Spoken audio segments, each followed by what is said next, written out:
Salut tout le monde, très urgent. Aujourd'hui, jeudi 3 avril 2025, nous venons d'apprendre deux bonnes nouvelles aujourd'hui. La première bonne nouvelle aujourd'hui, la CEDEAO vient de radier.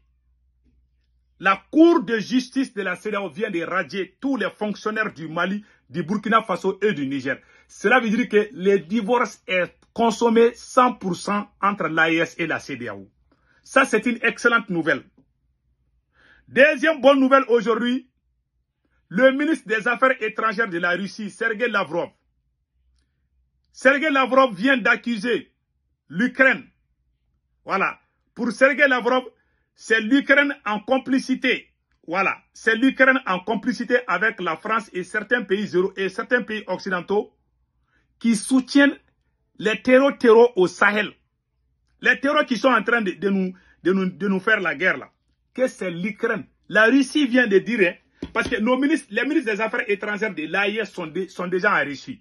Donc je vais même vous montrer la vidéo où le ministre des Affaires étrangères de la Russie confirme que c'est l'Ukraine qui est complice des terreaux qui sont en train de nous déranger au Sahel.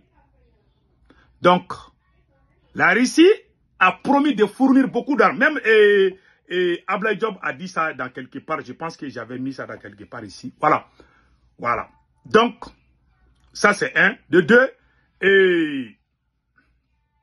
la Russie fournira des armes, des équipements et des formations aux forces armées conjointes nouvellement formées du Mali, du Burkina Faso et du Niger.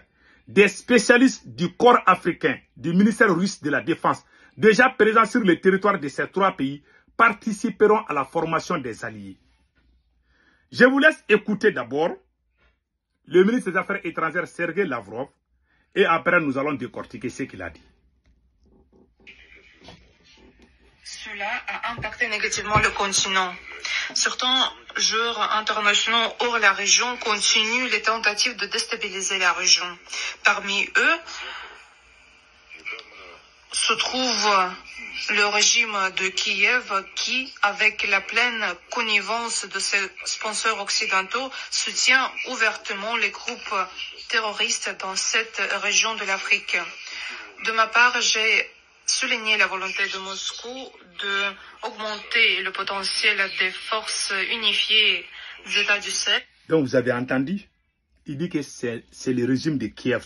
Kiev, c'est la capitale de l'Ukraine. Donc c'est le régime de Kiev. C'est-à-dire que c'est Zelensky, le président ukrainien. C'est l'Ukraine qui est en train de dire les terreaux.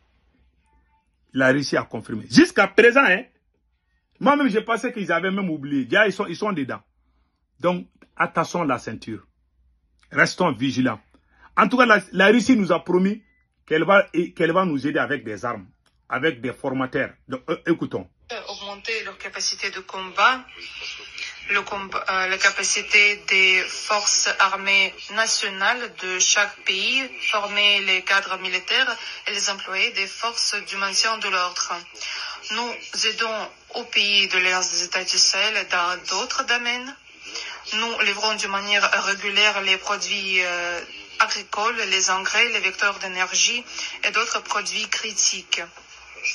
Nous sommes conscients de la signification de ces fournitures, premièrement, de l'alimentation pour le développement social et économique des États africains.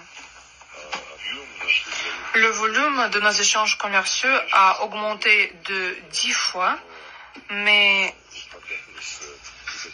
il ne faut pas nous arrêter ici, puisque les chiffres restent assez modestes et ces chiffres ne correspondent pas à nos potentialités. Aujourd'hui, nous avons abordé cette question et nous sommes convenus afin de renforcer le fondement matériel de notre coopération, de prendre des mesures supplémentaires, des mesures concrètes qui sont en train d'être formulées pour mettre en œuvre des projets économiques prometteurs au niveau de relations bilatérales entre la Russie avec chaque pays et dans le contexte des relations entre la Russie et l'Alliance des États du Sahel, compte tenu de la formation de cette nouvelle association. Voilà. Donc la Russie sera toujours à nos côtés. Donc, ça c'est une nouvelle vraiment qui nous soulage beaucoup. Donc vraiment, je suis très content.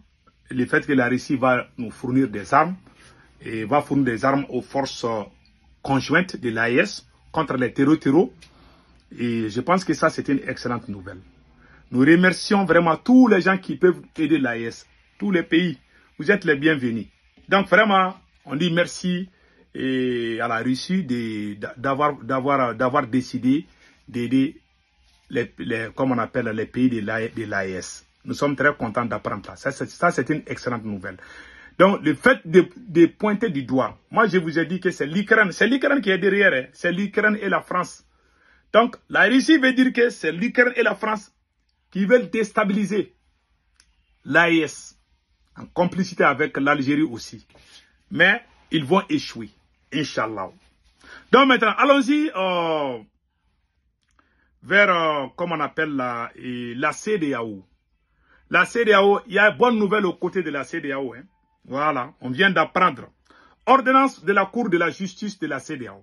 De la Cour de justice de la CEDEAO. Après le retrait du Mali, du Niger et du Burkina Faso de la CEDEAO, la Cour de justice de la CEDEAO vient de radie les affaires concernant les ressortissants des pays de l'AES.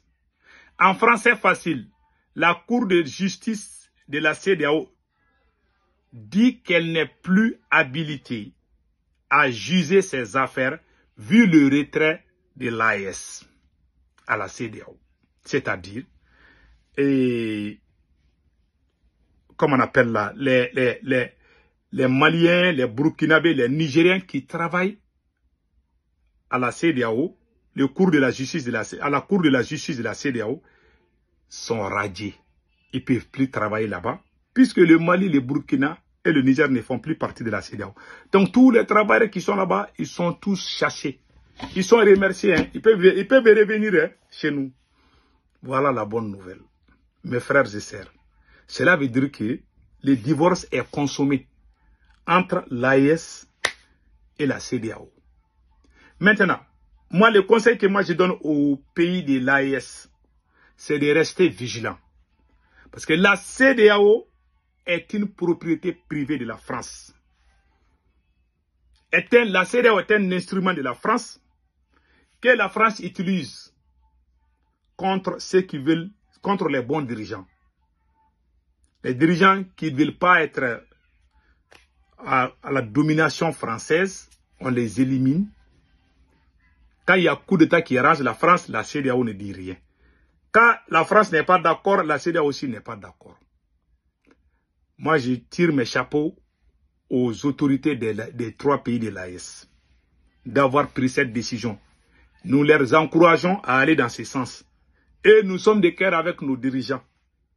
Les gens qui veulent aller à la CEDEAO, là, le chemin est ouvert. Celui qui n'est pas fier d'être AES, il peut aller prendre les passeports ivoiriens ou, je ne sais pas, sénégalais. Il peut quitter hein, l'AES, il n'y a pas de problème. Celui qui n'aime pas l'AES, tu n'es pas forcé de rester où?